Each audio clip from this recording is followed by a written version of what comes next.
Good evening மக்களே, நான் தான் உங்க ராகுல். ஏன்டா இவ்வளோ லேட்டாக ஒரு வீடியோ கொண்டு வரேன்னு கேட்குறீங்களா? ஆக்சுவலாக வந்து எஸ்எஸ்சி வந்து புதுசாக ஒரு நோட்டிஃபிகேஷன் விட்டுட்டாங்க. அது எல்லாருக்கும் என்னென்னு தெரிஞ்சிருக்கும். சிஹெச்எஸ்எல்கான நோட்டிஃபிகேஷன் விட்டுட்டாங்க மக்களே. ஓகே, எவ்வளோ வேகன்சி, எப்படி அப்ளை பண்ணணும், எப்போ அப்ளை பண்ணணும், எப்போ காசு கட்டணும், எவ்வளோ காசு கட்டணும், எல்லா டீட்டெயிலும் நம்ம தெளிவாக பார்த்துக்கலாம். At the same time CHSL சிஜிஎலுக்கு 20,000 வேகன்சி சொன்னாங்க. ஆனால் இப்போது சிஹெச்எஸ்எல்க்கு 4,500 வேகன்சி தான் சொல்லியிருக்காங்க. மறுபடியும் சொல்கிறேன், வெறும் 4,500 வேகன்சி தான் இப்போதைக்கு டென்டேட்டிவாக சொல்லியிருக்காங்க.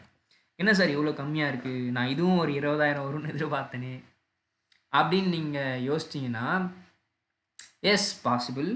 எப்போனா, இன்னும் நம்ம எக்ஸாம் வர்றதுக்கே இன்னும் 3 மாதம் இருக்குது, புரியுதுங்களா? அதுக்கப்புறம் டியர் 2 நடக்கிறதுக்கு இன்னும் 2 மாதம் இருக்குது. ஸோ அப்ராக்ஸாக இன்னும் 5 மாதம் இருக்குது. 5 மாதத்தில் எப்படி இருந்தாங்க? சிஜிஎல் வரும்போதும் கம்மி வேகன்சியோட தான் வந்தாங்க. அதுக்கப்புறம் அப்படியே double the Times vacancy increase ஆச்சு இல்லைங்களா? அதே மாதிரி சிஹெச்எஸ்எல்க்கும் வேகன்சி அதிகமாகும். டேம் ஷோர் இந்த வாட்டி சிஹெச்எஸ்எல்க்கும் வேகன்சி 10,000க்கு மேலே தான் இருக்கும். புரியுதுங்களா? ஸோ இதுதான் நேரம். இதுதான் உனக்கான நேரம். ஓடு விக்டர் ஓடு. இதுதான் உனக்கான நேரம். ஸோ சிஜிஎல் யாரெல்லாம் படிச்சுட்டு இருக்கீங்களோ அவங்க அப்படியே சிஹெச்எஸ்எல் கண்டினியூ பண்ணுங்கள். கண்டிப்பாக நீங்கள் இதில் வேலை வாங்கிடலாம். சார் நான் சிஜிஎல் ஒழுங்காக பண்ணல, உங்களுக்கான நெக்ஸ்ட்டு பிளான்ங்க இது. நான் கரெக்ட் டைமுக்கு வந்திருக்கு. சிஜிஎல் ஒழுங்காக பண்ணல சார், நான் 50 தான் போட்டிருக்கேன், 40 தான் போட்டிருக்கேன் சார், நிறைய நெகட்டிவ் வந்துடும். ஸோ ஓகே டியோ, நோ ப்ராப்ளம். சிஹெச்எஸ்எல் இருக்குது, புரியுதுங்களா? அதோட கொஞ்சம் ஈஸியாக இருக்கும் கொஷின் பேப்பர். ஸோ பேவும் கம்மி. ஸோ ஆப்வியஸாக கொஷினோட ரேஞ்சும் கொஞ்சம் கம்மியாக இருக்கும். So you can attend easily. அதுதான் உங்களுக்கு சொல்கிறேன். ஆனால் இதுக்கு வந்து உங்களுக்கு டிகிரி தேவையில்லை. நல்லா தெரிஞ்சுக்கோங்க, சிஜிஎலுக்கு ஒரு டிகிரி தேவை. Any degree, that may be engineering, medical, arts, anything. But சிஹெச்எஸ்எல்ல you no need any degree யார். நமக்கு வந்து வெறும் 12th படிச்சிருந்தா போதும். எம்டிஎஸ்க்கு 10th படிச்சிருந்தா போதும். இதுக்கு 12th படிச்சிருந்தா போதும். You can get a government job with a decent salary. Okay, with a decent salary you can get a permanent job in a central government. Obviously you are going to get a promotion, right? அதாவது promotion எப்படியும் நீங்கள் வந்து எடுப்பீங்க. நான் ஏன் கொஞ்சம் இங்கிலீஷ்லையும் பேசுகிறேன்னா, நம்ம channels கொஞ்சம் நார்த் இந்தியன்ஸும் பார்க்குறாங்கன்னு கேள்விப்பட்டேன். ஆகையால் அவங்களுக்காகவும் நம்ம இங்கிலீஷ்லையும் பேசி ஆகணும் இல்லையா? So anyhow you going to get a promotion, so there is no much deal. So you can get into CHSL this time and you can write a CGL for next time.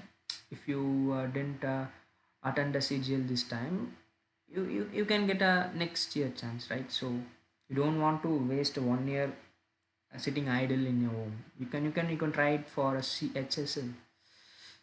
அதுக்கான ஒரு பெரிய opportunity தான் இது CHSL. நீங்கள் CGL ஒழுங்காக பண்ணலனாலும் பிரச்சனை இல்லை. நீங்கள் சிஹெச்எஸ்எல் நல்லா பண்ணிங்கன்னா ஈஸியாக அச்சீவ் பண்ணிட்டு வேலை வாங்கிட்டு போயிட்டே இருக்கலாம். நெக்ஸ்ட் டே சிஜிஎல் எழுதிக்கலாம். புரியுதுங்களா? ஓகே ஓகே ஓகே வளவலன்னு பேசாதான்னு சொன்னீங்களா? ஓகே, அதாவது ஃபஸ்ட்டு என்னென்னா, லோயர் டிவிஷன் கிளர்க் எல்டிசிக்கு சேலரி வந்து பார்த்தீங்கன்னா 19,000 தான் பேசிக். அதாவது 19,900 பேசிக் பே தான் இது. உங்களுக்கு கையில் வர்றது கண்டிப்பாக ஒரு 24,000-25,000 இருக்கும். புரியுதுங்களா? அதே மாதிரி உங்கள் பேசிக் பே ஏறிட்டே இருக்கும். இது மட்டும் உங்கள் பேசிக் பே கிடையாது. ஏன்னா நீங்கள் ப்ரொமோஷன் ஆவீங்க. ஸோ ப்ரொமோஷன் ஆகும்போது என்ன ஆகும்னா உங்கள் பேசிக் பே சேஞ்ச் ஆகும். அதுவே நீங்கள் வந்து டேட்டா என்ட்ரி ஆப்ரேட்டராக போகிறீங்கன்ற பட்சத்தில் உங்களுக்கு பேசிக் பேவே 25,500, அதாவது 25,500 to 81,100. சேலரி ரிட்டர்ட் ஆகும்போது more then 1 lakh. Data entry operator grade 1க்கும் அதே சேலரி தான் கொடுத்துருக்காங்க. ஓகே, வேகன்சி நான் சொன்னல 4,500 வேகன்சி தான். பட் இது எல்லாமே ரொம்ப டென்டேட்டிவான வேகன்சி. கண்டிப்பாக 10,000க்கு மேலே தான் வரும். புரியுதுங்களா?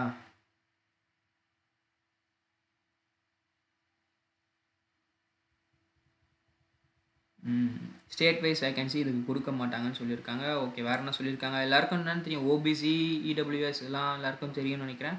ஓபிசினா வந்து நீங்கள் நினைக்கிற நம்ம ஸ்டேட்டில் இருக்கிற பிசி கிடையாது. OBC is different from our state BC because we need to get a non-creamy layer certificate for OBC in central government. அந்த non-creamy layer certificate இருந்தால் தான் உங்களால் OBCயில் அப்ளை பண்ண முடியும். அந்த non-creamy layer certificate வாங்குறதுக்கு நீங்கள் தாசில்தார் ஆஃபீஸில் அப்ளை பண்ணணும்.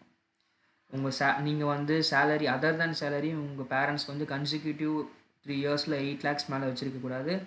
இதெல்லாம் ஓபிசிக்கான க்ரைட்டீரியா. அண்ட் இடபிள்யூஎஸ்க்கான க்ரைட்டீரியா என்னென்னா, அது இப்போ தான் கோர்ட்டில் கேஸ் முடிஞ்சு. ஸோ ஆப்வியஸ்லி உங்களுக்கு தெரிஞ்சிருக்கும்.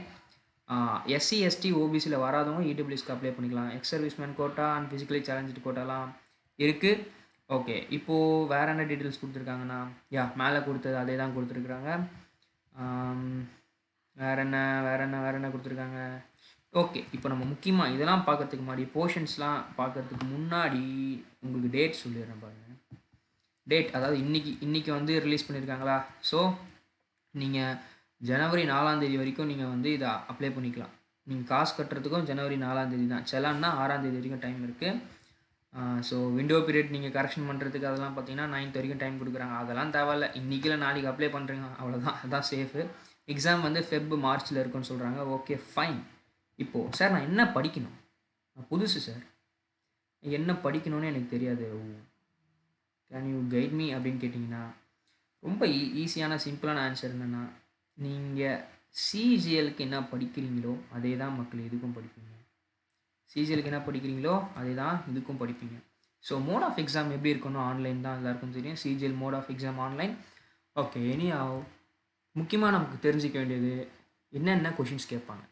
சிஜிஎல், எம்டிஎஸ், சிஹெச்எஸ்எல் எல்லாம் ஒரே pattern. Most of the central government job same pattern தான் ஃபாலோ பண்ணுவாங்க. English, intelligence, quants, general awareness. Each carries 25 questions and each questions carry 2 marks. So each section carries 50 marks. So overall 200 marks. ஓகேங்களா. 50 + 50 + 50 + 50 is equal to 200 marks. இதுதான் 200 மார்க்ஸ்க்கு நீங்கள் 120 மேலே எடுக்கணும். இதுதான் average cut ஆஃபாக இருக்குது. சரி, கட் ஆஃப்லாம் இப்போ தேவையில்ல, அதெல்லாம் அப்புறம் பார்த்துக்கலாம். ஸோ சார் ஓகே, இதுக்கு போர்ஷன்ஸ் என்னென்னா, அப்படியே கீழே வந்தீங்கன்னா இதுக்கான போர்ஷன்ஸ் இருக்குது. கீழே வந்தீங்கன்னா இதுக்கான போர்ஷன்ஸும் இருக்குது. இது இங்கேயே கொடுத்துருக்காங்க பாருங்கள். ஜென்ரல் அவேர்னஸ்னால் ஹிஸ்ட்ரி, ஜியாகிரஃபி, நம்ம இப்போது கிளாஸஸ் போயிட்டுருக்கீங்களா, அதுலேருந்து தான் எடுப்பாங்க. கடைசியாக பார்த்தீங்கன்னா கம்ப்யூட்டர் ப்ரொஃபிஷியன்சி டெஸ்ட்டும் இருக்குது. Tier 2 வரும் இதெல்லாம். இது ஜென்ரலாக பேசிக் கொஷின்ஸ் தான். இதெல்லாம் நீங்கள் எப்படியும் போட்டுருவீங்க, ஒன்றும் பிரச்சனை இருக்காது. இங்கிலீஷ் தான். இங்கிலீஷ்க்கான போர்ஷன்ஸ் பாருங்கள். எரர் ஃபில்லிங், பேசிவ், அப்புறம் வெர்பு, அப்புறம் வந்து இடியம்ஸு இதெல்லாம் இருக்கும்.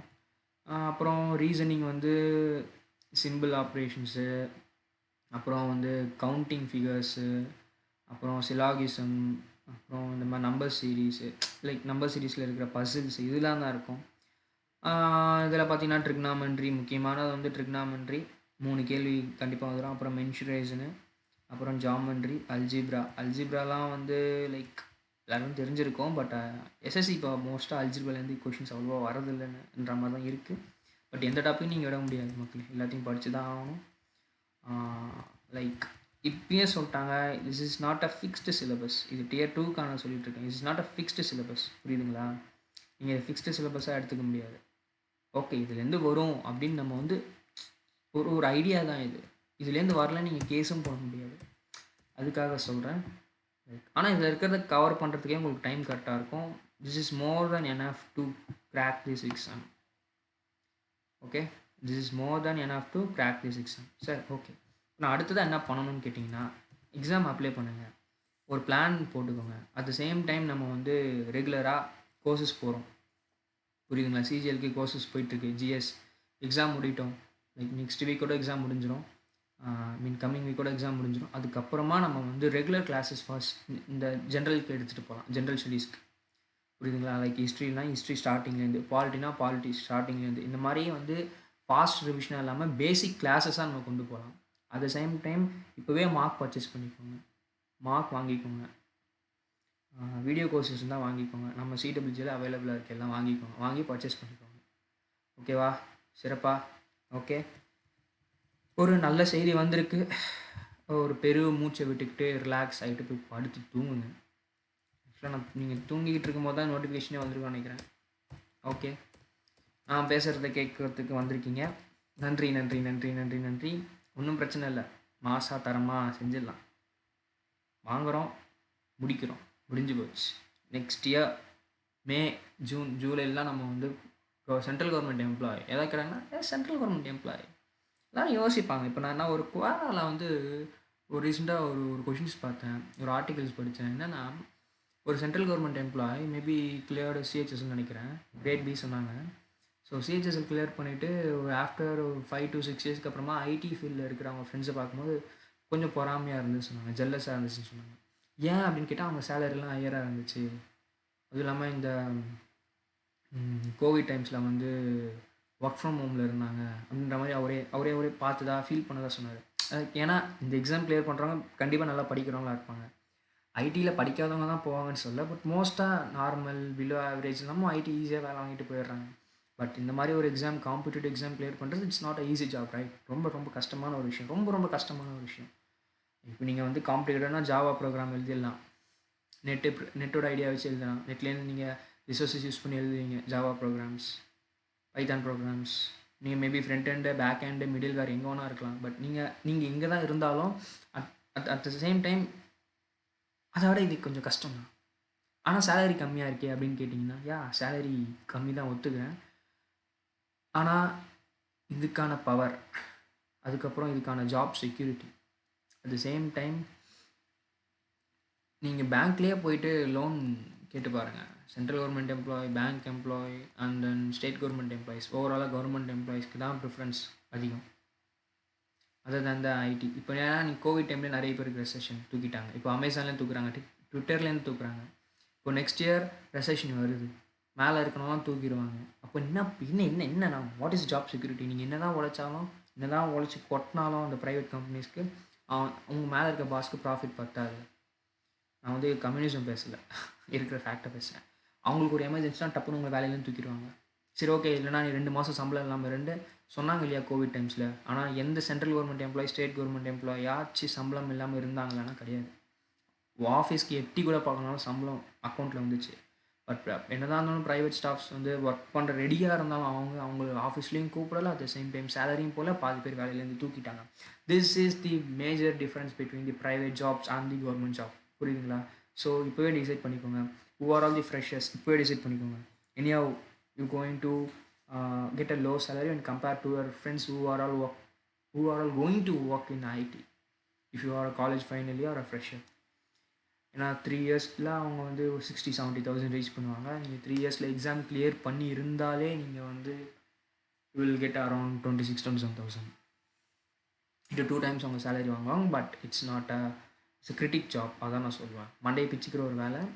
லைக் நீங்கள் அப்டேட் ஆகிட்டே இருக்கணும், பண்ணிக்கிட்டே இருக்கணும், ஓடிக்கிட்டே இருக்கணும், வேலை பார்த்துக்கிட்டே இருக்கணும், கற்றுக்கிட்டே இருக்கணும். But it's not in a government job. நீங்கள் ஒன்று போயிட்டீங்கன்னா like going to serve for a people, right? So நீங்கள் பீப்புள் கூட சர்வ் பண்ணுறதுக்கு பீப்புளோட மென்டாலிட்டிக்கு ஏற்ற மாதிரி நீங்கள் அடாப்ட் பண்ணிட்டா போதுமே தவிர நீங்கள் எந்த டெக்னாலஜியும் புதுசாக அடாப்ட் பண்ணிக்க தேவையில்லை.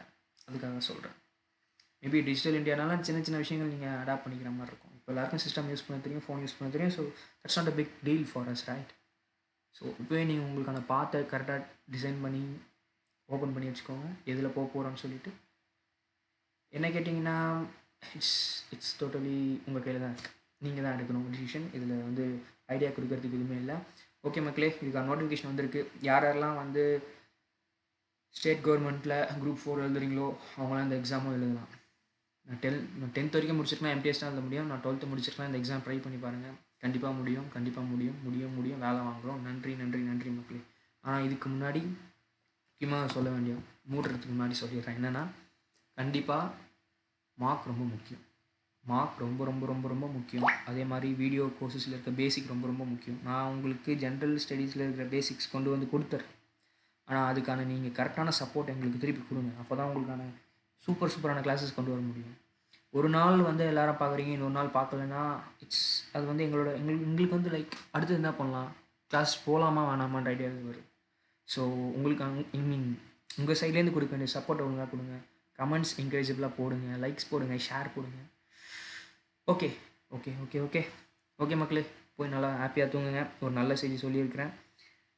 நம்ம நெக்ஸ்ட் இயர் ஒரு வேலையில் இருக்கிறோம். ஒரு வேலையில் இல்லை, சென்ட்ரல் கவர்மெண்ட் வேலையில் இருக்கிறோம். ஓகேங்களா? Okay, you may be a UPSC aspirant or TNPSC aspirant. Just give a try for it. Thank you.